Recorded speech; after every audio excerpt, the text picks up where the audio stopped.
Okay, let's begin with a news break coming in. What's happening in Bihar? We're weeks away from the election and there's still no formal seat deal that's been finalized for the NDA.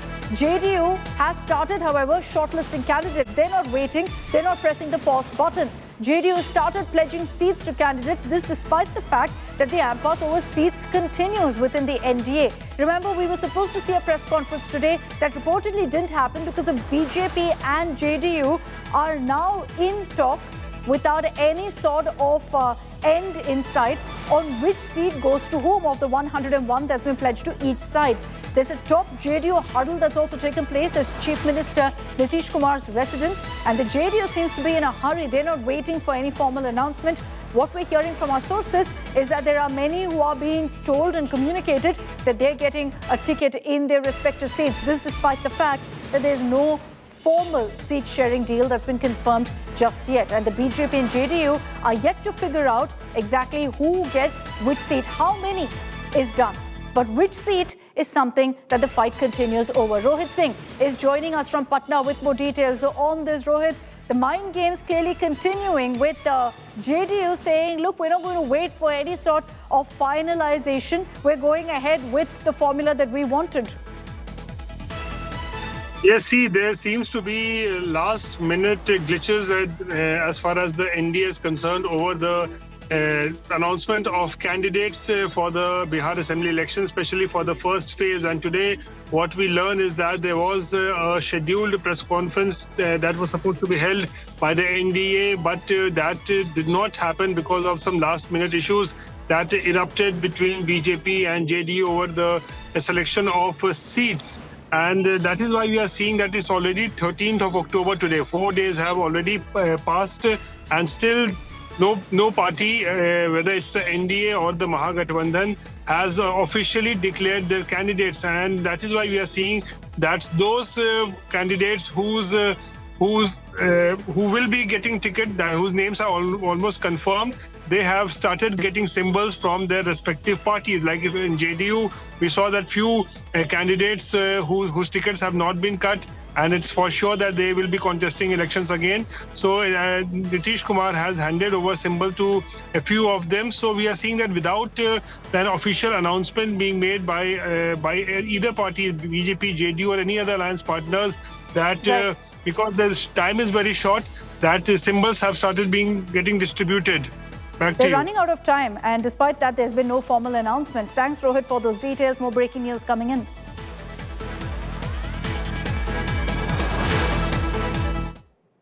And clearly, there's an all-out fight in the Lalu Parivar as well. Lalu's son, Tej Pratap, has confirmed that he's going to be fighting from the Mahua seat. This comes after a very public spat within the family, leading to Tej Pratap exiting the RJD, and he's going to be contesting on the Jan Shakti Janata Dal ticket. That's his party. So he is going to be fighting from Mahua seat, which is his stronghold. No surprises there. But what this essentially cements is the fact that there is an all-out tussle between the two brothers, or within the Lalu family for that matter. Remember, Tej Pratap was removed from the RJD, but he made it very clear that he's not going to back down and said he will be contesting the elections. True to his word, the announcement has been made that Tej Pratap now will be fighting from the Mahua seat.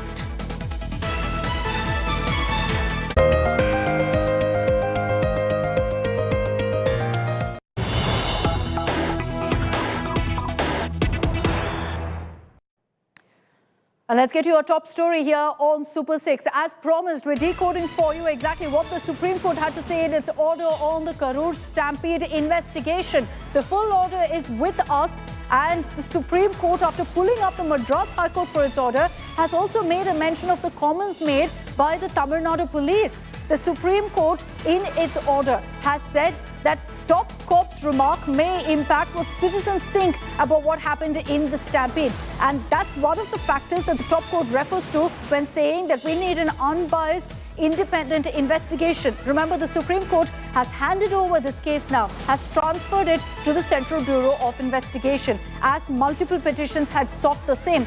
And the Supreme Court, while making in fact a slew of remarks, one was of course pulling up the Madras High Court, but the top court has also said that there have been comments by top cops in Tamil Nadu that could impact what citizens think of the case as well. Let me bring in Anisha Mathur, our legal correspondent, for more details. So on this, Anisha, take us through really what the Supreme Court order says. There's a mention particularly as to exactly what Tamil Nadu police and top cops had said about the Karur stampede case. Run us through exactly what's been mentioned. Well, Akshata, this is a very interesting observation that has been made by the Supreme Court in this case, where the Supreme Court has said that certain observations have been made by the top cops. Let me just read out exactly the observation. Looking to the political undertone of the case and the fact that without having regard to the gravity of the incident, comments which have been made before the media by the top officers of the police department may create doubt in the minds of the citizenry on the impartiality and fair investigation. It's a very, very scathing observation made by the Supreme Court that without having regard to the gravity of the case, top cops have gone to the media, top cops have made statements about the case in front of the media, and that may raise doubts in the minds of the citizen. That is one big reason that the Supreme Court has agreed to send this matter to the CBI. Secondly, what the court has noted is that there were allegations made against the state, against the cops themselves, and that is why it is a fit case to send the matter for a CBI investigation. Another observation that has been made by the court is that the incident has definitely left an imprint in the minds of the citizens throughout the country, and there are wide ramifications in respect to the life of citizens. Enforcing the fundamental rights of those who lost their kith and kin in the stampede is also very important, and that is why the court has said that the faith and trust of the general public, and I'm reading from the judgment here, Akshata, faith and trust of the general public on the process of investigation must be restored in the criminal justice system, and one such way is to ensure completely impartial, independent and unbiased investigation. If you could give me 10 more seconds, Akshata. This is also why the court has set up a 3-member monitoring committee on top of the CBI investigation, headed by a former Supreme Court judge and including 2 senior IPS officers. And this committee will also monitor everything that the CBI does. The CBI will be giving monthly reports to this committee, which will then be forwarded to the Supreme Court. So it is going to be a very, very well monitored investigation.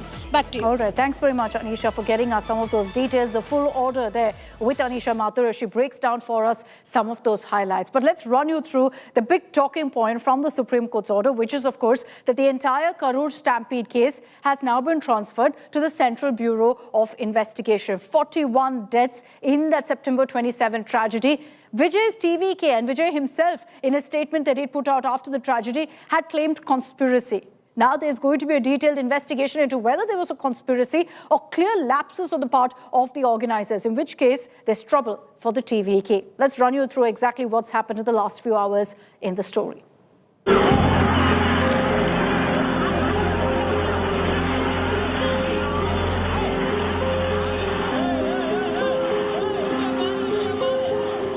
Supreme win for the TVK in the Karur stampede investigation. After crying conspiracy, the TVK's plea for a CBI probe resulted in the Supreme Court transferring the case from the SIT to the CBI. Chennai உயர்நீதிமன்ற நீதிபதி அவர்கள் நியூட்ரலா இருக்குமா, டிரான்ஸ்பரன்சியா இருக்குமான்னு தெரியாது, வெளிப்படை தன்மையா இருக்குமான்னு தெரியாது. ஏன்னா அந்த உயர்நீதிமன்ற நீதிபதி அவர்கள் கடுமையாக தமிழக வெற்றி கழகத்தை நாங்க தான் தப்பு செஞ்ச மாதிரி ஆல்ரெடி அவர் ஒரு பதிவு பண்ணிட்டார். The Supreme Court also constituted a 3-member supervisory committee to monitor and review the CBI investigations.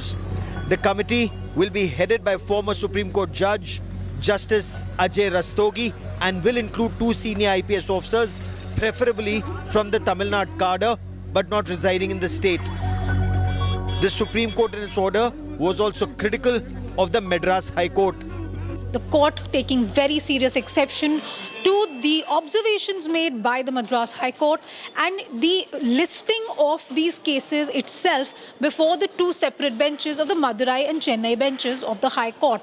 The Supreme Court asking very clearly how exactly was this process followed by the High Court and why such comments about the TVK leaders and others were made. The Supreme Court ruling sparked a political fight as the DMK hit out the TVK for seeking a CBI probe.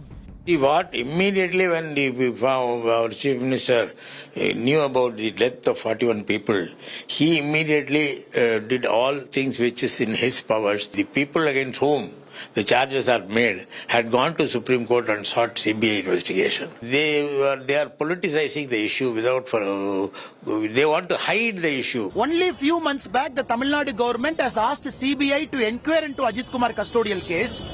Few months later, when 41 people have died in Karur, why is he preventing CBI from not entering into Karur stampede case and investigate? It only shows the double standards of DMK government and Chief Minister Stalin ji.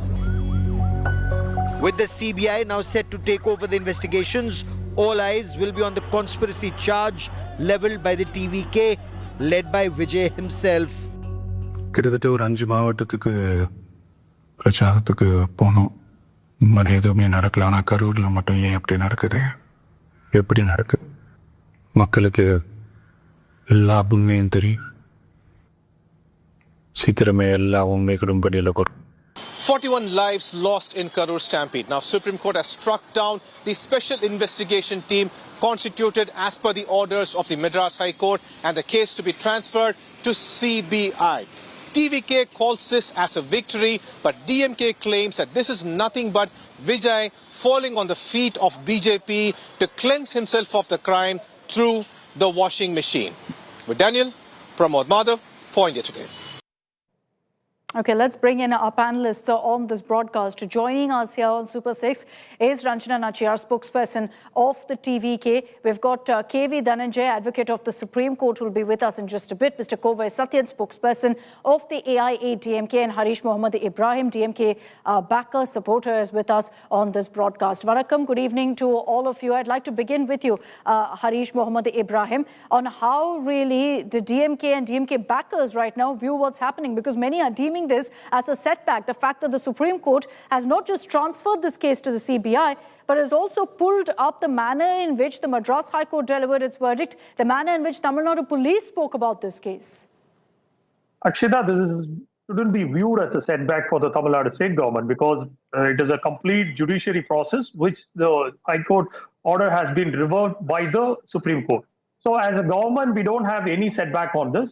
Having said that, how does this petition be filed in front of the Supreme Court seeking a CBI inquiry is what the question to be here. Because there has been a perjury which has been established by the tribe's channel, by the local functionary of ADMK and the TVK, by forging the certificate, by forging the affidavit in front of Supreme Court. They seek for a CBI. So it is an interim order, and once the days goes by and these kind of perjury is being established in the Supreme Court by the DMK lawyer, it will be rolled out and make sure the ADMK and the TVK will be under 420 case, because the perjury happened by a false affidavit which has been filed in behalf of TVK by the ADMK local functionary. Now, what you're talking about, Harish, is yet to be established, yes? No, it has been established by the local channel called Tribe News by Mr. Karigalan and by his local reporter, Mr. Aravind. So it has been on the rounds from yesterday. So once these video evidences have been proven beyond doubt in Supreme Court on the further proceedings, both the TVK functionaries and the ADMK functionaries for the 420 charges, they will have mistreated the Supreme Court, Honorable Supreme Court. So having said that, the CBI inquiry, we shouldn't have any. I think, Harish, we're jumping the gun here. I think we're jumping the gun. Yes, I know there was a mention of it made in the Supreme Court. I know there's been a mention made of it in the Supreme Court, but there's no clarity as to where these affidavits came from. I'll give an opportunity to Mr. Kovai Satyan to respond to that particular charge before I bring in Mr. Dhananjay and also Ranjana. But Mr. Kovai Satyan, go ahead. The DMK claiming that, all of these petitions have been manufactured by the AIA, DMK and TVK. If you read the 22 pages of the verdict, judgment from the Supreme Court, many things will come clear. Till such time, the DMK and their ecosystem can continue to peddle lies that can suit their convenience. Prabhakaran, who is a ADMK functionary, is being clearly defined as a person with an interest with respect to the public. He never claimed himself to be a victim or a member related to the victim's family, like how DMK ecosystem is peddling that he has forged the documents. That's not the case. The truth and the evidences are put out in the Twitter handle of AIDMK. Anybody can go and verify it. But this is a slap on the face of DMK, having tried to set a narrative that all was right with the DMK and it is the fault of TVK and their cadres which costed the precious lives of 41 people. It's yet another classic example of the incompetence of this government and government machinery failed to ensure that or safeguard the lives of the innocent people. At least now we can hope that justice will be delivered to them. The one-man commission is being removed by the Supreme Court. It is no more valid. Why? Because this government was in a hurry to announce the one-woman commission, but didn't pass a GO nor gave a terms of reference to it. So it is void. It has no powers. It is only on a paper that there is a one-woman commission constituted. And the SIT, which was constituted, the DMK made such a big merry saying that SIT is constituted, but simultaneous petitions were filed in two different courts. The Madras High Court, where the jurisdiction of Karur falls, the case was undergoing.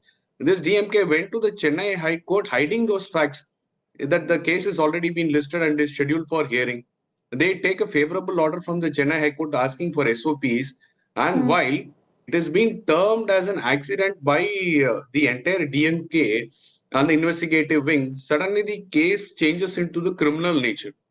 So there are multiple flaws. The hurriedness and the way DMK and the government acted raised a lot of suspicion, not only on the people in the lines of bureaucracy or the law or the judiciary, with respect even a common man in Tamil Nadu has started questioning why there is such a hurry, why there is such a pressure and attention on the DMK. I'll talk about what you're referring to, Mr. Kovai Satyan, some of what the Supreme Court also raised, but I just want to refer to the news break that's coming in, which we're putting out on our screens, is that there's been a post that's been put out by TVK chief Vijay on social media platform X, where essentially he said, justice will prevail. The TVK is viewing this as a victory of sorts. The fact that the Supreme Court has now ordered for a CBI investigation, and about that also a committee of sorts that will look into how the investigation is moving forward. I'll bring in Ranjana Nachiyar on this. Ranjana, you've got a comment that's come in, of course, from your boss, from TVK chief Vijay, when, of course, he says that justice will prevail. Yes, the TVK believes that this is one step closer to justice in your sense. But at the end of the day, you know, the challenge that you've put forth, that this is a conspiracy that's yet to be proved. This is the first step towards a fair investigation. Yeah. Today, the Supreme Court's order is not a political win. Actually, it's a vindication of the principle that justice must be blind, fair, and also free of influence. TVK always, we demanded a probe that is beyond suspicion, and this is preciously what the Apex Court has mandated today. And, you know, out of 45, we have lost 41 lives of our loved ones. And today's Supreme Court order is a very important step, not just for TVK, it is but for the people of Tamil Nadu itself. And it's not a political case again. It's this. We always say that one person, one committee doesn't work for Tamil Nadu, and that's why we clearly stated that no faith in that one-man commission. And we demanded a CBI probe. This tragedy of this scale needs a comprehensive forensic investigation, and CBI also can handle very much efficiently, we believe. They can examine in detail who came, who left, whatever happened from the police side, whether any mysterious outsiders were present in that crowd. No, but why did you not have faith? Ranjana Nachiyar, why was there no faith in the SIT that was formed? We strongly believe DMK's conspiracy. It's a conspiracy. We strongly believe again and again. We used to say in all our meetings, we used to say, and today we are demanding this kind of probe. We are very happy with today's verdict, because it brings the credibility and transparency, and hope our families who have lost their loved ones, they will get the justice. Okay, let me bring in Harish. Harish, you were referring to some of these affidavits and, question mark over the authenticity. The reality is that the Supreme Court, in its order today, has pulled up the manner in which this case was heard, saying why was a writ petition taken up as a criminal writ petition? Why was a petition that was speaking about SOPs for political rallies turned suddenly to create an SIT into an investigation into the stampede? All of these questions have been raised, including how the Tamil Nadu police spoke before the media. Akshita, I'm not an ignorant like the TVK's Mr. Radu Arjuna, who go ahead and speak about the Honorable High Court of Madras, and who has put out an innuendo stating that the High Court of Madras judge have been referring has a political motive. And I don't want to get into those kind of contempt of court proceedings, which the judiciary process has to be examined by the FX Court and the Honorable Madras High Court. So I don't want to get involved in the judicial fundamentals of what the judicial procedures should be. But having said that, what happens here is whether the affidavit which has been filed by both of the kith and kin of the lost. No, surely, Harish, if you can question the affidavits, you can go ahead and remark on what the Supreme Court has said today. No, Akshita, those are different. As a pure journalist, you should know the difference of both the things. No, I very much know the difference. I'm asking you, Harish, what you have to say about the fact that the Supreme Court has highlighted glaring issues in how this case was dealt with previously. Let me give the difference, because an affidavit with a forged sign without the kith and kin knowing that getting into the Supreme Court on their behalf is a forged crime, and it is a perjury. Let that be established, Harish. It can't be. No, it is established. At this point, it's a plain allegation. At this point, it's a plain allegation. Yes or no? With the proven evidence by the tribes media, so Mr. Karur, when that's submitted in court, when it's submitted in court, when it's accepted by the court, we will have that conversation. But for now, let's focus on what's happened in the Supreme Court so far.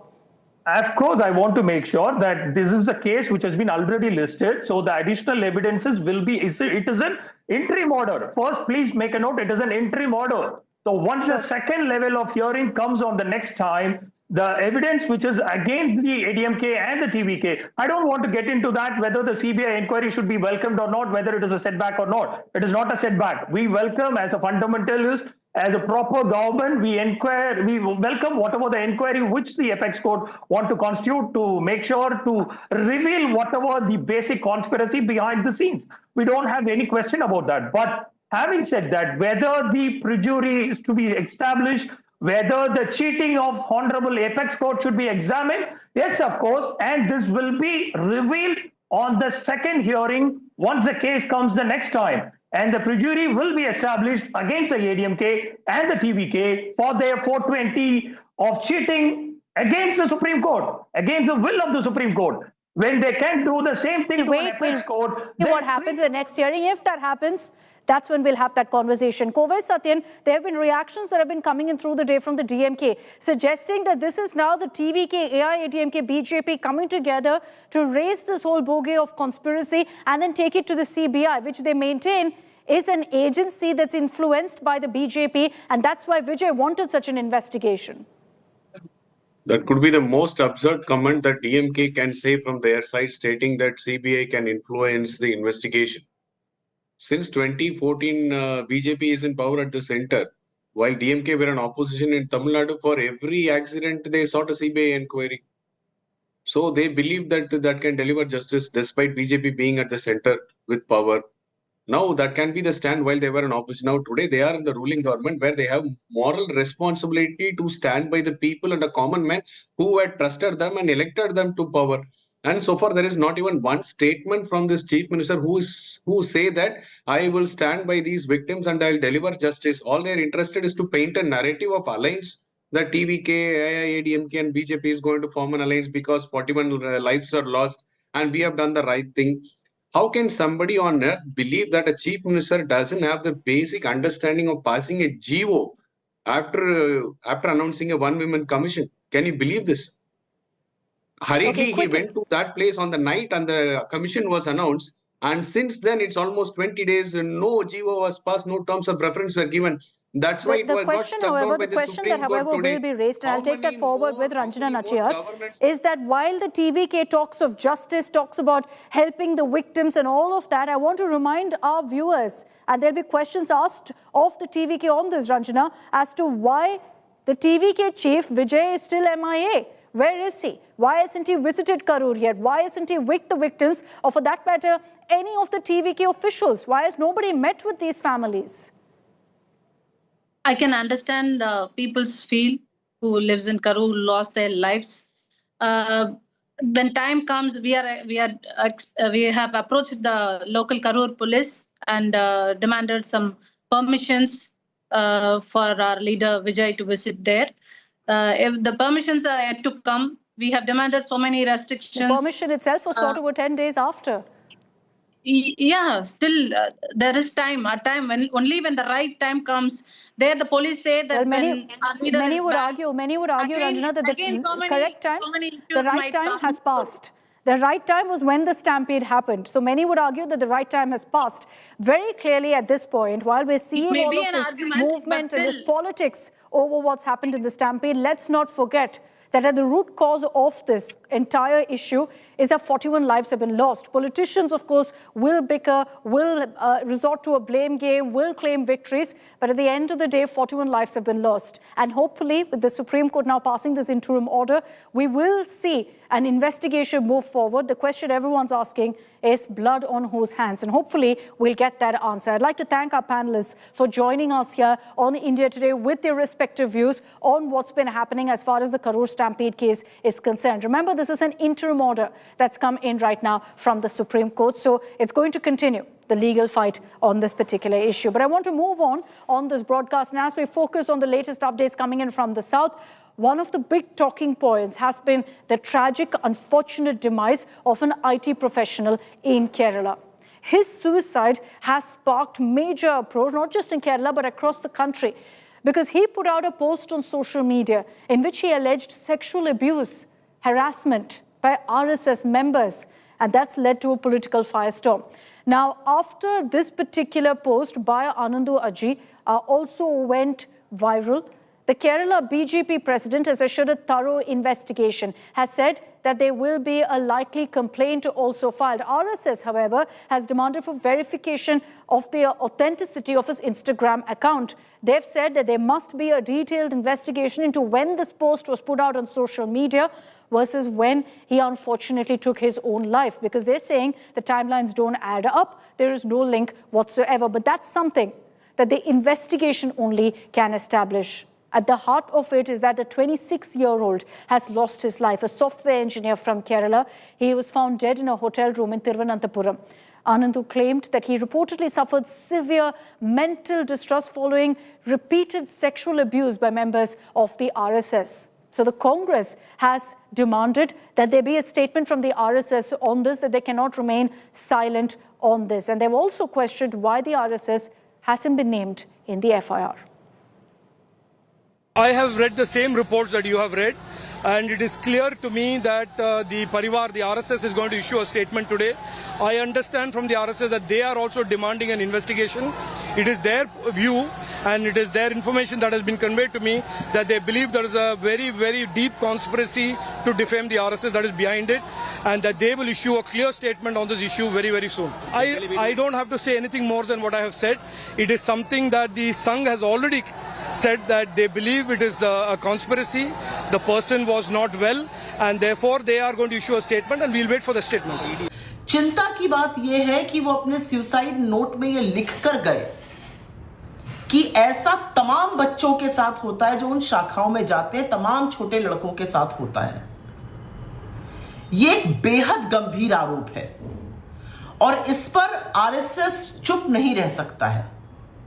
जब RSS का नाम नरेंद्र मोदी जी लाल किले की प्राचीर से लेते हैं, तो आज आरएसएस की लीडरशिप को खुलकर सामने आकर इन आरोपों का खंडन करना पड़ेगा या माफी मांगनी पड़ेगी।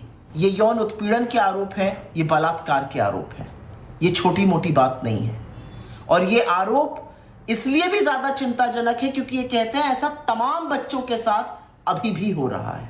ഡിവൈഎഫ്ഐ ആവശ്യപ്പെടുന്നത് അനന്തുവിന്റെ മരണത്തിന് ഉത്തരവാദികളായിട്ടുള്ള RSSന്റെ ശാഖയ്ക്ക് നേതൃത്വം കൊടുത്ത അതിന്റെ നേതൃത്വത്തെ ഉൾപ്പെടെ ശക്തമായ നിലയിൽ നിയമ നടപടിക്ക് വിധേയമാക്കണം എന്നുള്ളതാണ്. അനന്തുവിനെ പീഡിപ്പിച്ചിട്ടുള്ള RSSന്റെ ശാഖാ പ്രമുഖരെ ഉടനടി പിടികൂടുകയും അവരെ നിയമത്തിന് മുന്നിൽ എത്തിക്കുകയും വേണം എന്ന് DYFI ആവശ്യപ്പെടുകയാണ്. Okay, let me bring in Pramod Madhav for more details that's come in so far on the investigation. Pramod, has there been any direct RSS link that's emerged in the probe so far?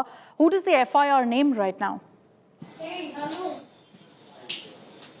Well, Akshita, for now, we've got only information based on whatever the social media post that was put by the victim, unfortunately, where it claims that he had gone through obsessive compulsive disorder all because of a childhood trauma he's been facing since the age of 3. Now, it has definitely turned into a political issue, but the important aspect is that he has also stated that one of the neighbors was a main culprit in this, and he very clearly states that like more children are quite possibly have undergone such kind of sexual assault, and that is why several politicians have taken up this matter, demanding a thorough action, and as we speak, an investigation is progressing, Akshita.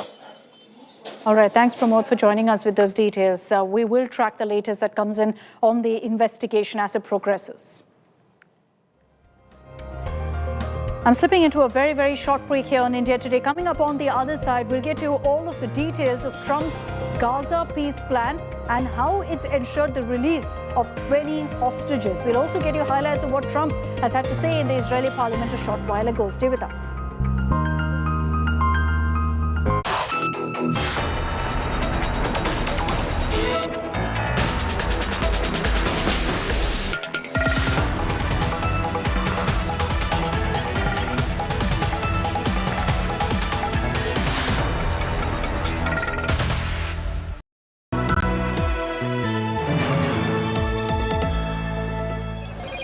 Hello, Moto. Do the Moto Moto.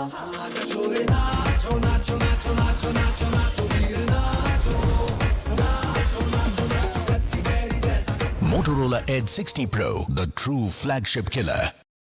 Living my best life. Mindfully crafted home decor fabrics. Sansar, a D-Decor brand. Live consciously. Bliss. Sometimes it dances on your skin like first rain.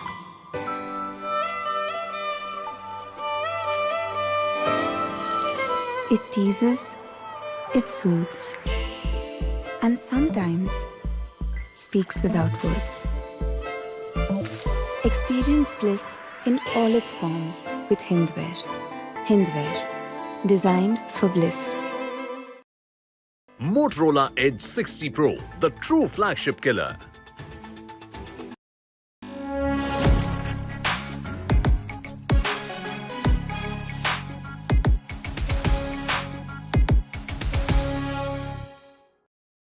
Motorola Edge 60 Pro, the true flagship killer. Hi, here are the top headlines presented by Motorola. Setback for Lalu family. Delhi court framed charges in IRCTC scam case. Supreme Court transfers Karur stampede case to CBI, forms 3-member panel. Israel and Palestine agree on a ceasefire. Hamas releases 7 hostages.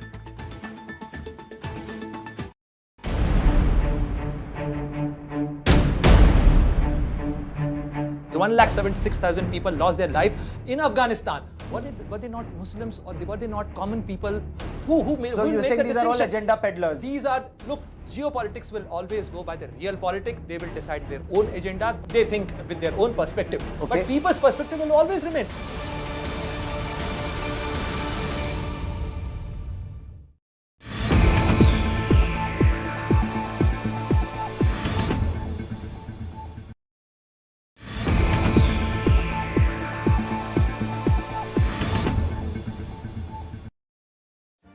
Make your media plan smarter with India.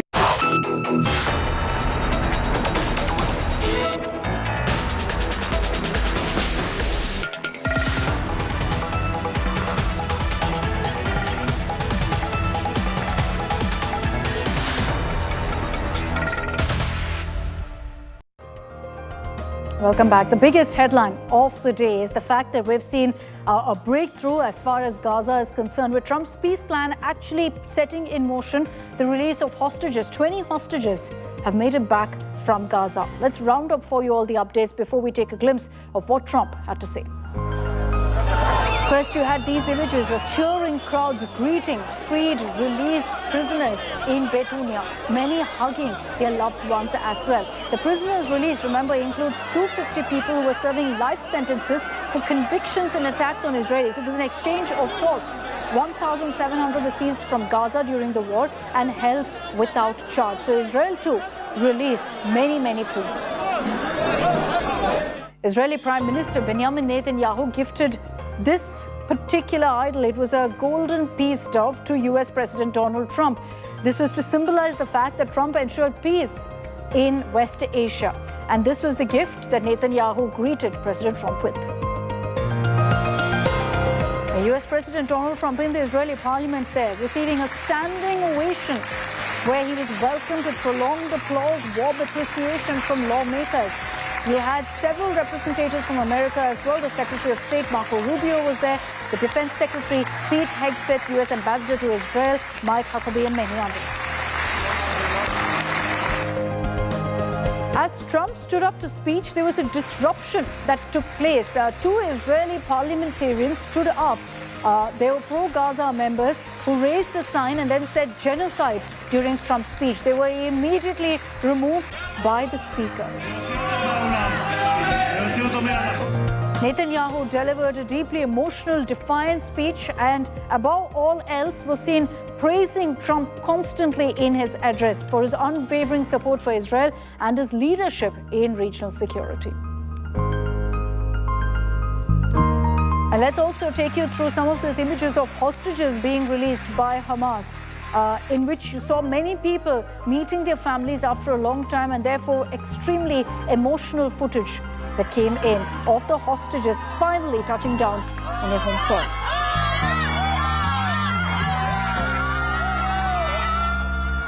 And some of the released Israeli hostages also first touched down at a medical center. They were released by Hamas as part of that ceasefire agreement. All of them beaming, smiling, waving as they were waiting to meet with their family members. So let's get you some of the highlights from what happened in the Israeli parliament. We'll play out for you what, in fact, US President Donald Trump had to say in his over 1 hour, nearly 90-minute long speech that he gave in the Israeli parliament. Listen in to some of those highlights. Harrowing years in darkness and captivity. 20 courageous hostages are returning to the glorious embrace of their families, and it is glorious. 28 more precious loved ones are coming home at last to rest in this sacred soil for all of time. This is not only the end of a war, this is the end of an age of terror and death and the beginning of the age of faith and hope and of God. It's the start of a grand concord and lasting harmony for Israel and all the nations of what will soon be a truly magnificent region. I believe that so strongly. This is the historic dawn of a new Middle East. I want to express my gratitude to a man of exceptional courage and patriotism whose partnership did so much to make this momentous day possible. You know who I'm talking about. There's only one, Prime Minister Benjamin Netanyahu. So this long and difficult war has now ended. You know, some people say 3,000 years, some people say 500 years, whatever it is. It's the granddaddy of them all.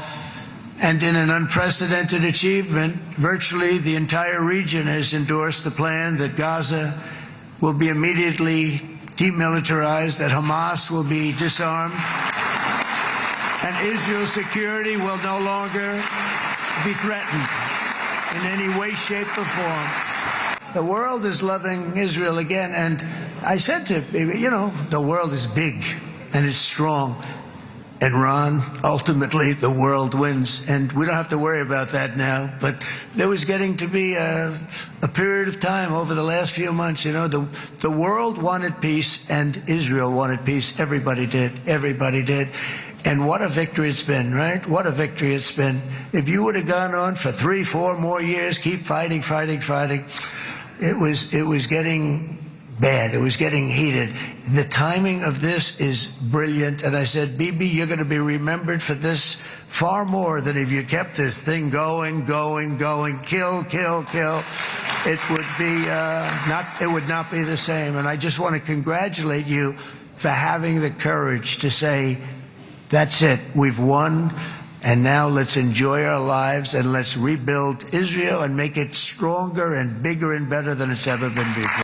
Donald Trump is the greatest friend that the state of Israel has ever had in the White House. No American president has ever done more for Israel. And as I said in Washington, it ain't even close. It's really not a match. At the beginning of the war, I promised to bring all the hostages home. Today, with the indispensable help, the determined and focused help, the unremitting help of President Trump and his team, and with the incredible sacrifice and courage of the soldiers of Israel, we are fulfilling that promise. Israel achieved amazing victories over Hamas and the entire Iran terror axis. Sinwar, Dev, Khania, Nasrallah, Assad, they're all gone. But the price of this victory, the price of these victories, has been heavy. Nearly 2,000 of Israel's finest were lost, nearly half in battle. They left behind parents, spouses, siblings, and children. Their love and laughter, their promise and potential were lost forever. So phase 1 of the Gaza peace plan successful. Let's hope that we see it through and we see peace finally in Gaza. We're going to continue tracking, of course, all of those updates, but that's all we have time for in this edition of Super 6. Thanks very much for tuning in. Coming up on the other side of a very, very short break is To The Point with Preeti Chaudhary.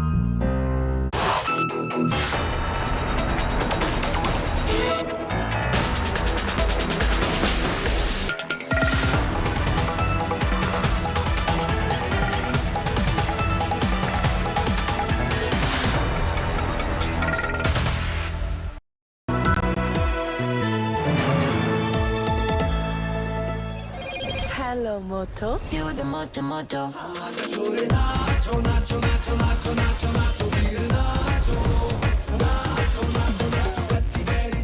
Motorola Edge 60 Pro, the true flagship killer. Living my best life. Mindfully crafted home decor fabrics. Sansar, a decor brand. Live consciously. Motorola Edge 60 Pro, the true flagship killer.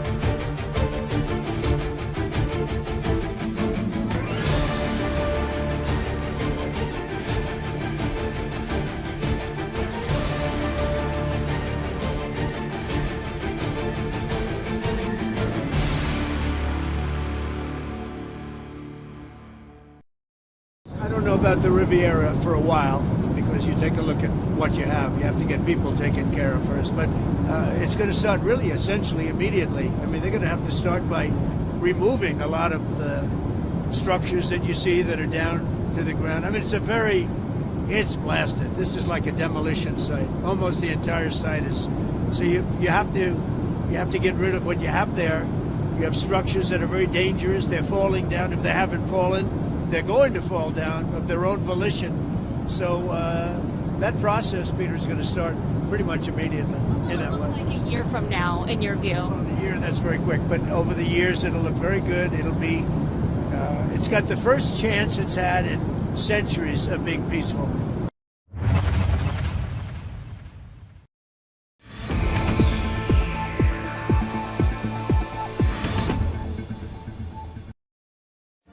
Make your media plan smarter with India Today Live TV on your connected devices. Amplify your brand with 100 million smart internet viewers. To advertise, mail us at sales@aajtak.com.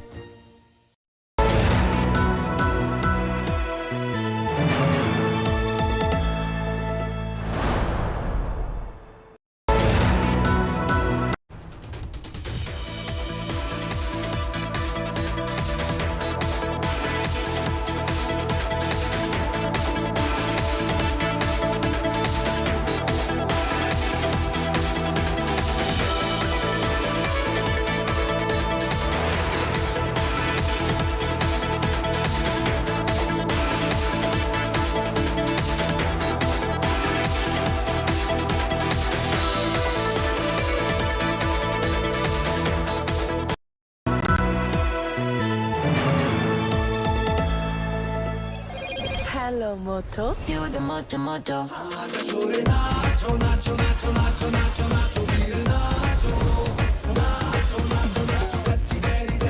Motorola Edge 60 Pro, the true flagship killer. Living my best life. Mindfully crafted home decor fabrics. Sansar, a decor brand. Live consciously. Bliss. Sometimes it dances on your skin like first rain.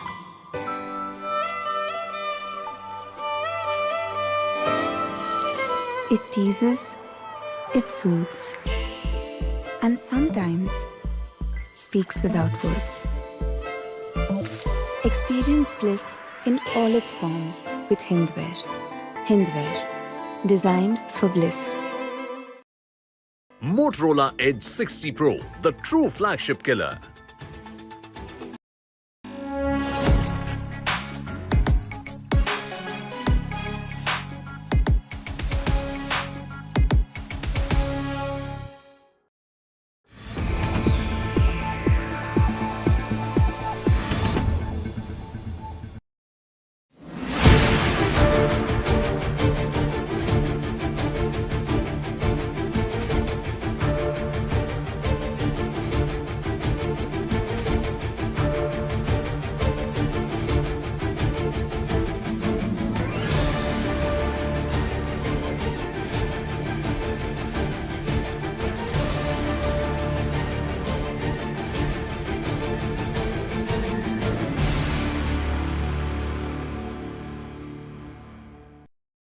Blue star operation सही था या गलत था, एक अलहदा चीज़ है। लेकिन आज 50 साल के बाद चिदम्बरम साहब की क्या मजबूरी है कि वो एक एक करके कांग्रेस के ऊपर हमले कर रहे हैं। इंदिरा गांधी पे हमला कर रहे हैं कि इंदिरा गांधी ने गलत कदम उठाया है। ये तो वही काम कर रहे हैं जो भारतीय जनता पार्टी और प्रधानमंत्री करते। चिदम्बरम साहब के एक बार फिर कांग्रेस पे हमला करने से बहुत सारे शक और शुबहात पैदा हो रहे हैं। उनके खिलाफ क्रिमिनल केसेस गालिबन पेंडिंग है अभी तक। मुझे लगता है कोई दबाव तो नहीं है उनके ऊपर।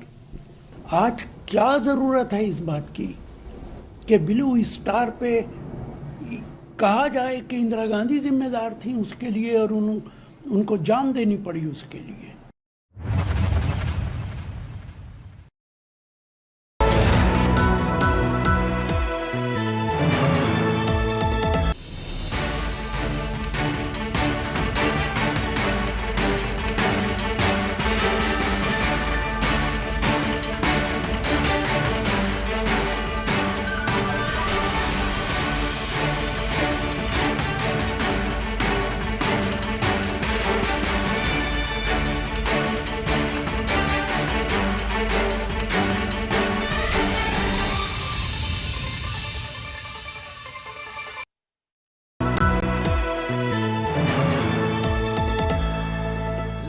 my best life. Mindfully crafted home decor fabrics.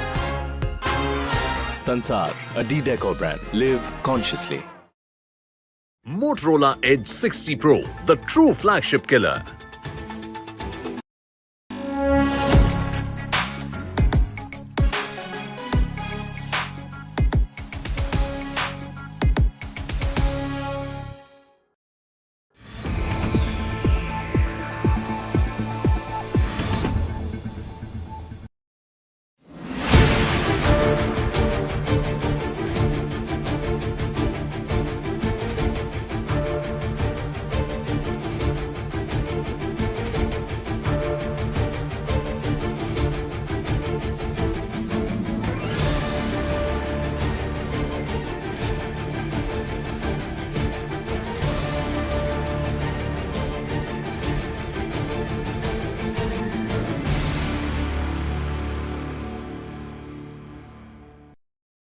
Hi, I'm Sana.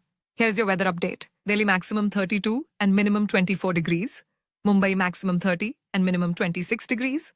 Kolkata maximum 31 and minimum 23 degrees. Bengaluru maximum 28 and minimum 20 degrees. Chennai maximum 30 and minimum 26 degrees. Hyderabad maximum 29 and minimum 20 degrees.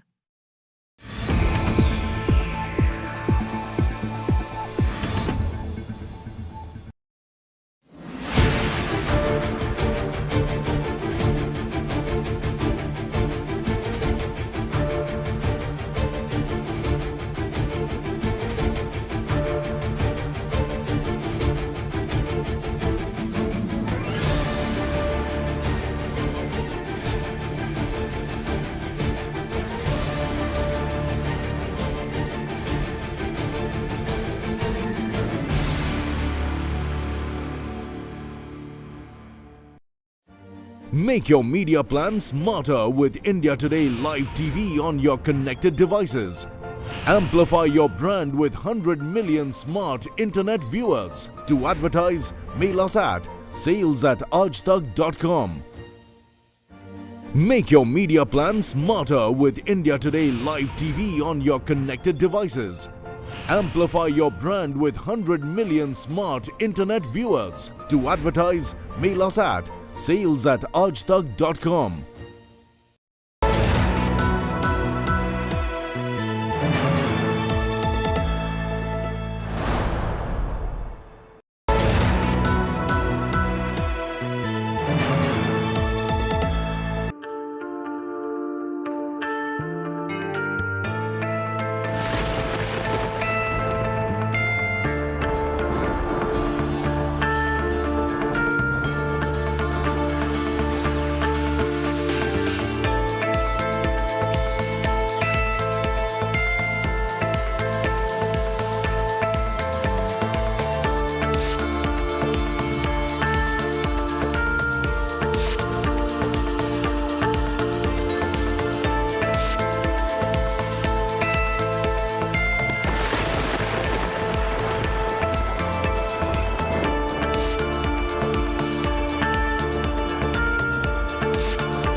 So sorry.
Co-powered by Seat Cross Drive, grip you can trust.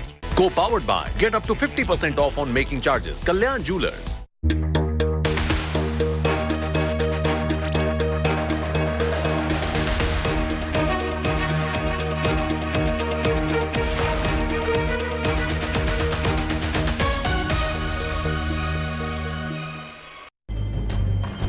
Good evening, viewers. You're watching To The Point. I'm Preeti Chaudhary. Lots up coming in for you. But first up, allow me to take you through the headlines.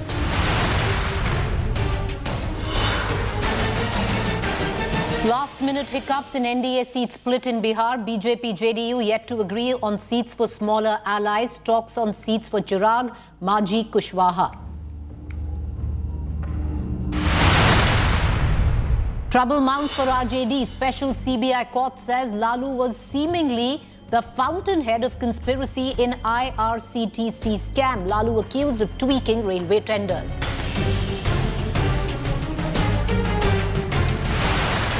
Big setback for Tamil Nadu government. SC transfers Karur stampede probe to CBI. Also flags remarks by TN cops against TVK. Vijay hails verdict, says justice will prevail.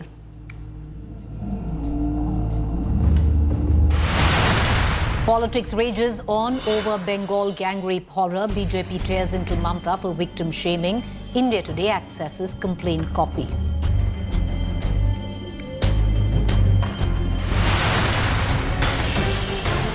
Big India Today impact. ED raids 7 Chennai sites linked to killer cough syrup, cold rift manufacturer and Tamil Nadu drug control officials. At least 22 kids lost their lives after consuming the cough syrup.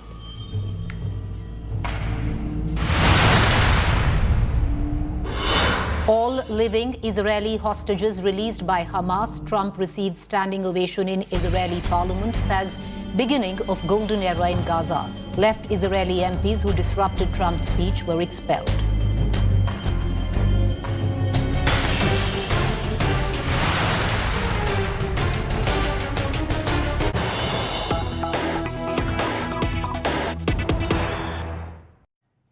All right, well, just a short while ago, and that's the news that we are tweeting. Prime Minister Narendra Modi has hailed Trump over the release of hostages. Prime Minister Modi, taking to the social media platform X, has tweeted, "We welcome the release of all hostages.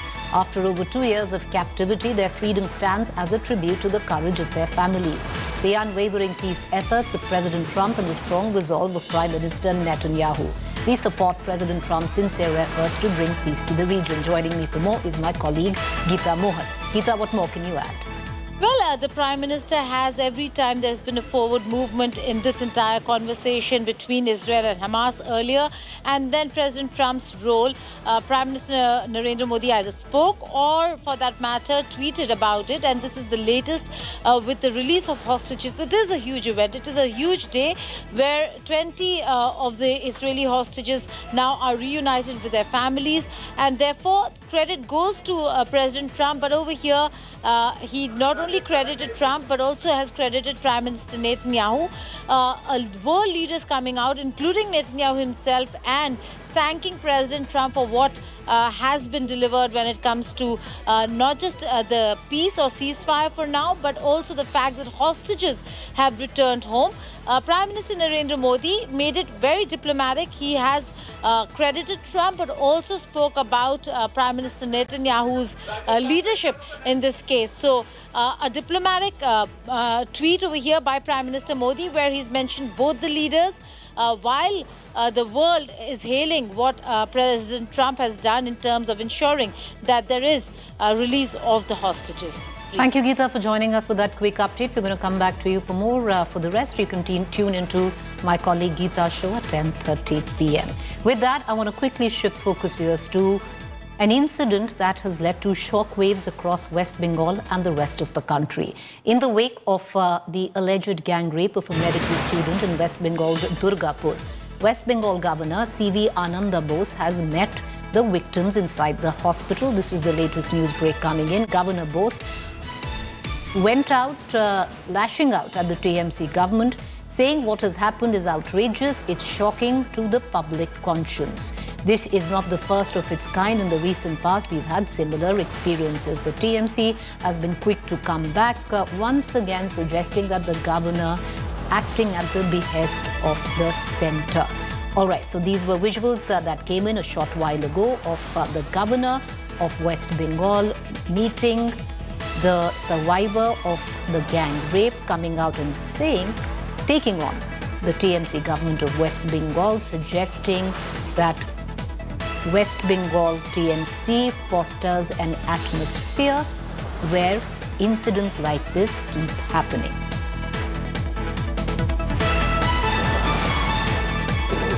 The victim is under excellent care. Medically, there is a lot of improvement. I checked up with the doctors who are treating her. But her mental state, as you know, she is very disturbed. I talked to the parents, what we discussed. I will keep it confidential.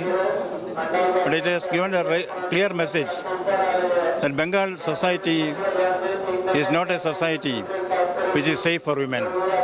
This is a very wrong message which should go. So this is a time when everyone has to come together and to ensure that Bengal is a safer place for the girl child to live and progress. Sir, did she speak to you regarding the incident? See, what transpired between me and the victim should be confidential, so I will not discuss anything of that nature now. So do you also think Bengal is not safe for women? All right, viewers, so that's the West Bengal governor meeting the survivor of the gang rape horror of Durgapur. But there's a larger controversy there, where though the West Bengal police acted quickly and said all 5 accused in the alleged gang rape case of Durgapur private medical college student are in custody, however, there is a huge row over a statement made by Chief Minister Mamata Banerjee's remarks, which smack of pure misogyny. BJP has now taken that up, started a 6-day protest dharna in the state from today. The parents of the rape survivor want their daughter to be taken back to Odisha soon, as they say they feel insecure in Bengal. But what was the statement that was made by Mamata Banerjee? Listen in.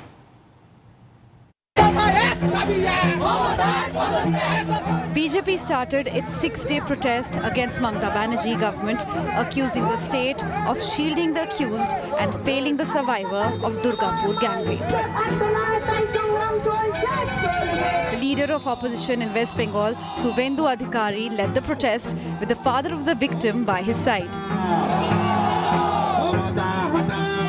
Trinamool hatao, beti bachao. It is the main slogan in everywhere in Bengal. They don't allow leader of opposition to talk with doctors. The private medical authority, college authority called me at 8 a.m. in the morning that we are in pressure. Whose pressure? Mamata's pressure. BJP intensified its attack on the ruling party and its chief minister after their victim-shaming remarks.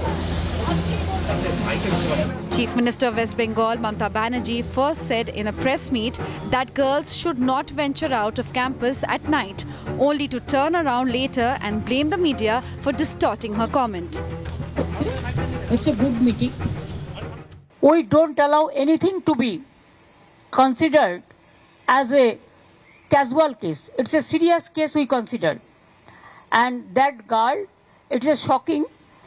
She was studying in a private medical college. So all the private medical college, whose responsibility?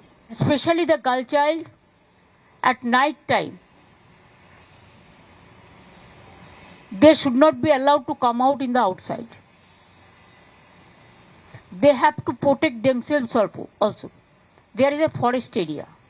আমি প্রথমেই আপনাদের বলি দমদের নেয়াতে আমি কিছু বলেছি আমার কথা ডিস্টর্ব করা হয়েছে প্লিজ আপনাদের একটা রিকোয়েস্ট করব আমাকে আপনারা কোশ্চেন করবেন আর তারপরে ডিস্টর্ব করবেন আমি ভাত খাই সেটা না বলে আমি ভাত বলে দিচ্ছেন এইসব রাজনীতি আমার সাথে করার চেষ্টা করবেন না কারণ আমি আপনাদের সাথে মিট করি অনেকে মিটই করেন না কোশ্চেন তৈরি করে দিয়ে উত্তর দেয় Other women leaders of TMC too tried to justify the situation. There will be one or two cases in a society. You cannot find any country in the world where this really doesn't take place. We think this is heinous crime.